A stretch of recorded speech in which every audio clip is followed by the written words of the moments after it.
नमस्कार दोस्तों, स्वागत है आप सभी का आपके अपने YouTube channel Shyam GK GS point YouTube channel पर। साथियों, आज की इस वीडियो में यूपी पुलिस भर्ती परीक्षा में पूछे जाने वाले जीके जीएस के 38 अति महत्वपूर्ण प्रश्नों का प्रैक्टिस सेट लेकर के आया हूँ। मैं आपको प्रीवियस ईयर परीक्षा में पूछे गए सारे प्रश्नों का प्रैक्टिस सेट करा रहा हूँ, क्योंकि प्रीवियस ईयर परीक्षा में पूछे गए प्रश्नों के जो प्रैक्टिस सेट होते हैं वो आने वाले सभी एग्जामों के लिए बहुत ज़्यादा महत्वपूर्ण होते हैं। तो साथियों, अभी तक आपने प्रीवियस ईयर प्रश्न लगाना शुरू नहीं किया तो शुरू कर दीजिए, क्योंकि आपका जो एग्जाम है वो 18 फरवरी को होना है।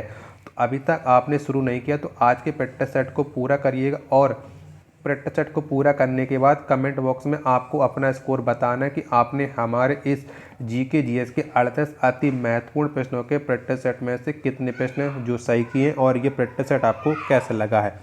अगर आपको ये प्रैक्टिस सेट पसंद आए तो वीडियो को आप लाइक कर देना। चैनल को आपने अभी तक सब्सक्राइब नहीं किया हो तो चैनल को आप ज़रूर सब्सक्राइब कर लीजिएगा, और इस प्रैक्टिस सेट को आप अपने उस दोस्त के पास ज़रूर पहुंचा देना जो आपके साथ यूपी पुलिस भर्ती परीक्षा 18 फरवरी के लिए दिन रात एक करके मेहनत करने में लगा है, क्योंकि इतनी बड़ी भर्ती प्रक्रिया आपको आने वाले समय में देखने को नहीं मिलने वाले। तो अगर आपने इसी बार सिलेक्शन ले लिया तो आपके लिए ये और आपके परिवार के लिए बहुत अच्छा होने वाला है। तो चलिए फिर शुरू करते हैं आज का अपना जीके जीएस के 38 अति महत्वपूर्ण प्रश्नों का ये प्रैक्टिस सेट।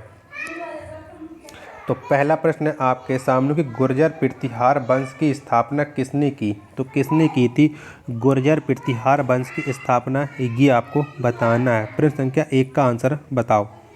तो नागभट्ट प्रथम, कौन? नागभट्ट प्रथम ने की थी गुर्जर प्रतिहार वंश की स्थापना। तो 1 का जो आंसर होगा वो ऑप्शन संख्या ए इस प्रश्न का राइट आंसर हो जाएगा।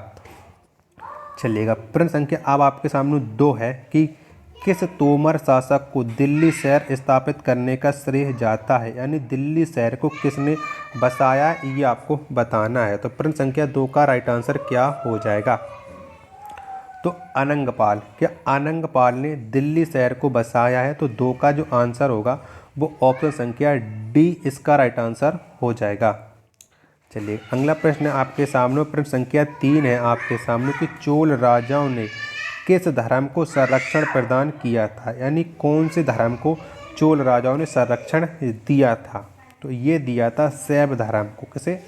शैव धर्म को। तो प्रश्न संख्या 3 का जो आंसर होगा वो ऑप्शन संख्या बी, क्या बी इस प्रश्न का राइट आंसर हो जाएगा, 3 का बी। अगर आपको ये प्रैक्टिस सेट पसंद आ रहा है तो वीडियो को एक लाइक जरूर करना, और चैनल को आपने अभी तक सब्सक्राइब नहीं किया हो तो ईमानदारी के साथ चैनल को आप लोग जरूर सब्सक्राइब कर लेना, क्योंकि हमारे चैनल पर आपको बहुत मस्त प्रैक्टिस सेट करवाया जा रहा है जो सीधे आपको यूपी पुलिस भर्ती परीक्षा में प्रश्न मिलने हैं।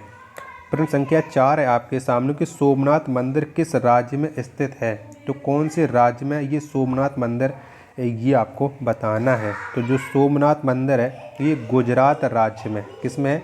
गुजरात राज्य में। तो 4 का जो आंसर होगा वो ऑप्शन संख्या सी इस प्रश्न का राइट आंसर हो जाएगा। चलिएगा, प्रश्न संख्या 5 है आपके सामने के पृथ्वीराज चौहान के दरबारी कवि कौन थे। तो कौन थे पृथ्वीराज चौहान के दरबारी कवि? तो चंद्रवरदाई। कौन? चंद्रवरदाई थे पृथ्वीराज चौहान के दरबारी कवि। तो 5 का जो आंसर होगा वो ऑप्शन संख्या ए इस प्रश्न का राइट आंसर हो जाएगा। चलिएगा, प्रश्न संख्या 6 अब आपकी स्क्रीन पर कि आमिर खुसरो किसके दरबारी कवि थे। तो किसके दरबारी कवि थे आमिर खुसरो, बताइएगा। तो जो आमिर खुसरो इनमें से अलाउद्दीन खिलजी के दरबारी थे। किसके? अलाउद्दीन खिलजी के। तो 6 का जो आंसर होगा वो ऑप्शन संख्या सी, क्या ऑप्शन संख्या सी इस प्रश्न का राइट आंसर हो जाएगा। चलिएगा, प्रश्न संख्या अब आपके सामने 7वां है कि सिडबी का मुख्यालय कहाँ है। तो कहाँ पर है सिडबी का मुख्यालय, तो ये आपको बताना है। बताओ प्रश्न संख्या 7 का राइट आंसर क्या हो जाएगा। तो जितने भी लोग लखनऊ बता रहे हैं, क्या लखनऊ बताने वाले सभी लोगों का राइट आंसर हो जाएगा, ऑप्शन संख्या बी। चलिएगा, प्रश्न संख्या अब आपके सामने 8 है कि रायन नदी किस घाटी से बहती है। तो इनमें से कौन सी घाटी से रायन नदी बहती है। तो जो रायन नदी है ये भ्रंश घाटी से बहती, किससे? भ्रंश घाटी से बहती है। तो 8 का जो राइट आंसर होगा वो ऑप्शन संख्या बी, क्या ऑप्शन संख्या बी इस प्रश्न का राइट आंसर हो जाएगा। चलिएगा, अब आपके सामने प्रश्न संख्या 9 है आपके सामने कि ब्रुनोई किस महाद्वीप में स्थित है। तो इनमें से कौन से महाद्वीप में ब्रुनोई है ये आपको बताना है। तो बताओ प्रश्न संख्या 9 का आंसर क्या हो जाएगा। जितने भी लोग एशिया बता रहे हैं, कितने एशिया बताने वाले सभी लोगों का राइट आंसर हो जाएगा 9 का आंसर ऑप्शन नंबर ए हो जाएगा। चलिएगा, अब आपके सामने प्रश्न संख्या 10 कि डियागो गार्सिया किस महासागर में स्थित है। तो कौन से महासागर में है डियागो गार्सिया। बताओ प्रश्न संख्या 10 का आंसर क्या हो जाएगा। तो ये स्थित है हिंद महासागर में। किसमें? हिंद महासागर में। तो 10 का आंसर ऑप्शन संख्या ए इस प्रश्न का राइट आंसर हो जाएगा।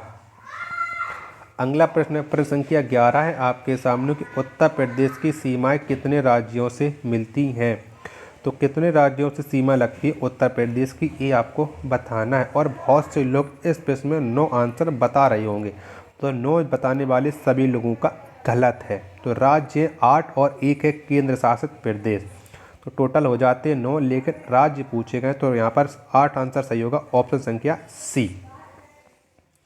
चलिएगा, प्रश्न संख्या अब आपके सामने 12वां है कि सामान्य ताप में किसी गैस के 1 ग्राम अणु का आयतन कितना होता है।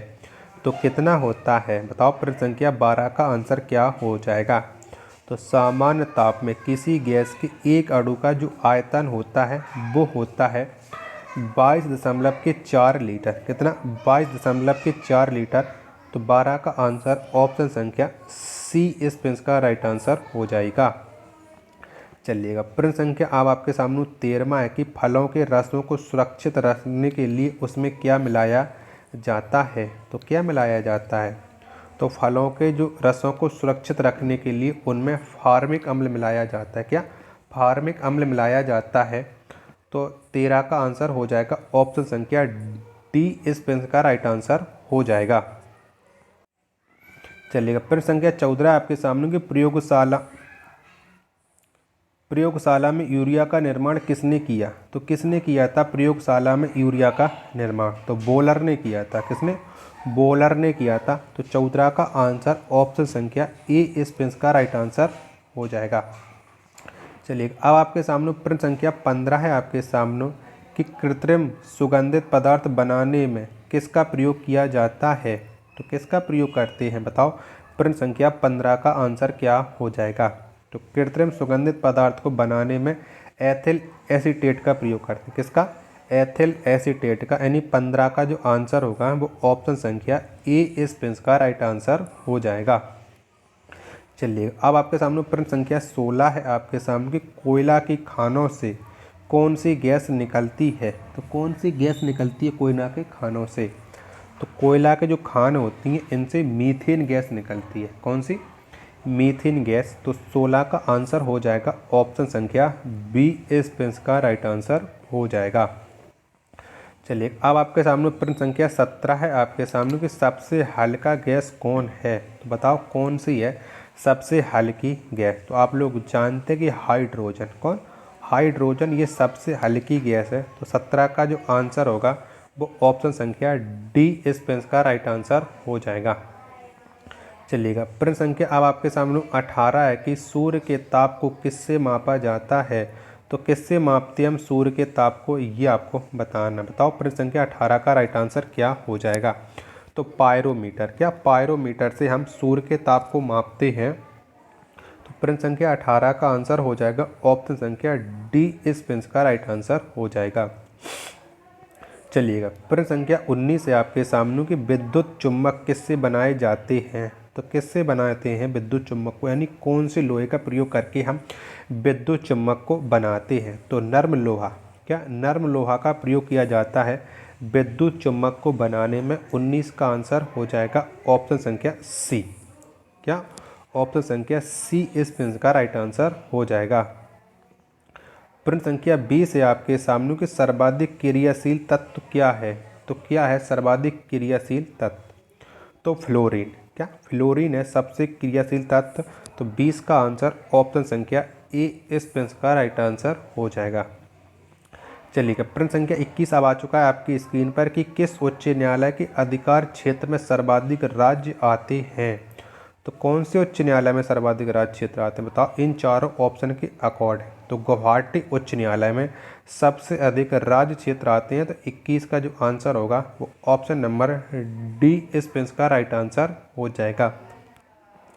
चलिएगा, प्रश्न संख्या 22 से आपके सामने की थर्ड आई शब्द किससे जुड़ा है। तो किससे जुड़ा है थर्ड आई। तो ये जो थर्ड आई शब्द है ये क्रिकेट से जुड़ा है। किससे? क्रिकेट से जुड़ा है। तो प्रश्न संख्या 22 का जो आंसर होगा वो ऑप्शन संख्या बी, क्या बी इस प्रश्न का राइट आंसर हो जाएगा। प्रश्न संख्या 23 है आपके सामने कि कचारी जनजाति का संबंध किस राज्य से है। तो कौन से राज्य से है कचारी जनजाति का संबंध। तो ये जनजाति असम राज्य में रहती है। तो 23 का आंसर हो जाएगा ऑप्शन संख्या डी इस प्रश्न का राइट आंसर हो जाएगा। चलिएगा, प्रश्न संख्या अब आपके सामने 24 है कि विश्व जनसंख्या दिवस कब मनाया जाता है। तो कब मनाते हैं हम विश्व जनसंख्या दिवस। तो ये मनाया जाता है 11 जुलाई को। कब? 11 जुलाई को विश्व जनसंख्या दिवस मनाया जाता है। तो 24 का जो आंसर होगा वो ऑप्शन संख्या बी इस प्रश्न का राइट आंसर हो जाएगा। चलिएगा, अब आपके सामने प्रश्न संख्या 25 है आपके सामने कि शब्द फ्यू हरर किसके लिए प्रयुक्त होता है। तो ये किसके लिए प्रयुक्त होता है। तो फ्यू हरर ये शब्द प्रयोग होता है हिटलर के लिए। किसके लिए? हिटलर के लिए। तो प्रश्न संख्या 25 का जो आंसर होगा वो ऑप्शन संख्या ए इस प्रश्न का राइट आंसर हो जाएगा। चलिए, अब आपके सामने प्रश्न संख्या 26 है आपके सामने कि व्हाइट हाउस किस देश के राष्ट्रपति का कार्यालय है। तो कौन से देश का राष्ट्रपति का कार्यालय है व्हाइट हाउस। तो ये है यूएसए यानी संयुक्त राज्य अमेरिका। तो 26 का जो राइट आंसर होगा वो ऑप्शन संख्या सी इस प्रश्न का राइट आंसर हो जाएगा। चलिएगा, प्रश्न संख्या 27 है आपके सामने कि सार्क का पहला अध्यक्ष कौन था। तो कौन था सार्क का पहला अध्यक्ष। तो आप लोग जानते हैं कि जो सार्क का जो मुख्यालय वो काठमांडू में, और इसका जो पहला अध्यक्ष था वो था एस इसरात। कौन? एस इसरात। तो 27 का आंसर हो जाएगा ऑप्शन संख्या बी इस प्रश्न का राइट आंसर हो जाएगा। प्रश्न संख्या 28 है आपके सामने कि नासिक किस नदी के तट पर स्थित है।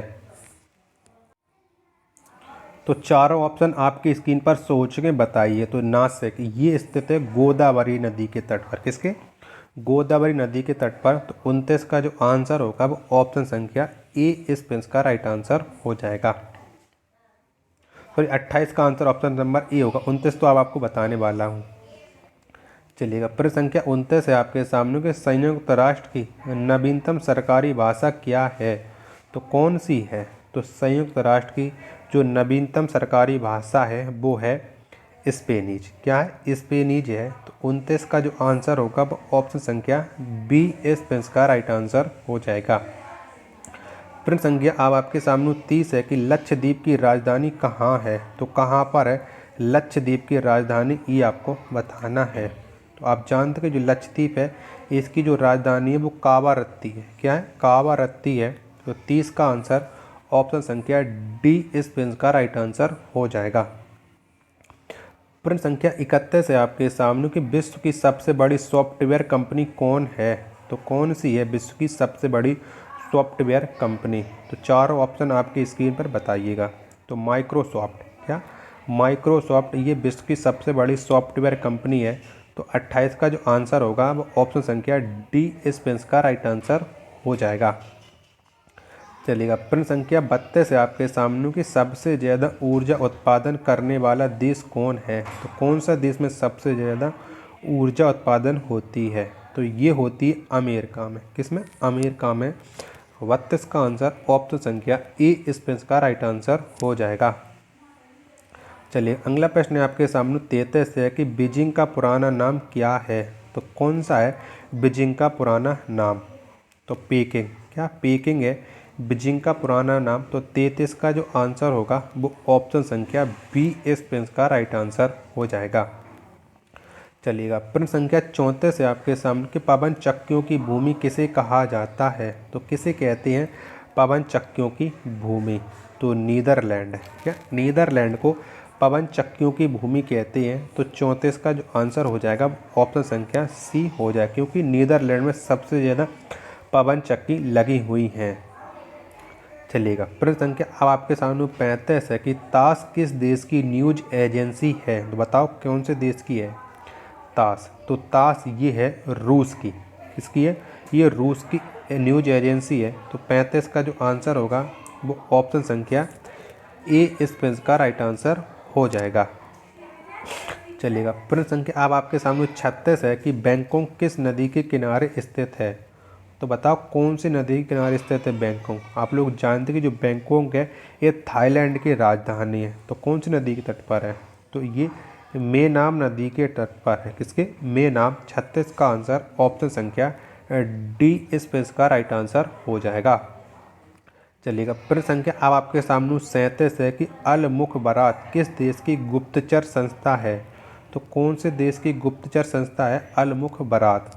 तो 37 का आंसर बताओ। चारों ऑप्शन आपकी स्क्रीन पर है। तो अल मुखबरात ये इराक की गुप्तचर संस्था है। तो 37 का आंसर ऑप्शन संख्या सी इसका राइट आंसर हो जाएगा। और प्रश्न संख्या 38 यानी लास्ट प्रश्न है आज के इस वीडियो का कि मिस्र की संसद का नाम क्या है? बताओ मिस्र की संसद का नाम क्या है? तो चारों ऑप्शन आपकी स्क्रीन पर हैं।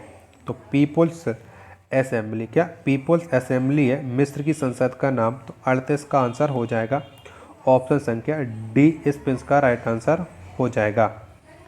साथियों, अगर आपको ये प्रैक्टिस सेट पसंद आया तो वीडियो को आप लाइक कर देना, और चैनल को आप लोगों ने अभी तक सब्सक्राइब नहीं किया हो तो चैनल को आप ज़रूर सब्सक्राइब कर लीजिएगा। मिलते हैं अपन नेक्स्ट वीडियो में, तब तक के लिए धन्यवाद। जय हिंद मेरे प्यारे साथियों।